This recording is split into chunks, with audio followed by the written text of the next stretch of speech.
idol. Mukbang tayo mga idol. May talong na kilawin idol, okra, itlog, saka embutido.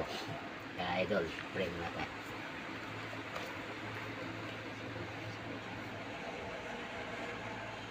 Mga idol, mukbang na tayo. Dito tayo masarapan mga idol. Dito sa talong. Okay.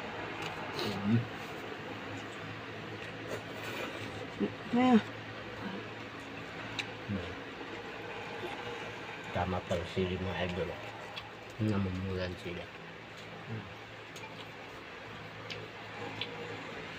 Mga idol. Ang dalawa itong masarap mga idol. Maganda itong okra. Yan palagi ang kinakain namin. Dalawa ni Mrs. mga idol. Kinakain namin palagi. At saka lalo na. Ngayon mga idol, walang tagos ang kamote. Ito lang muna. Talong at saka okra.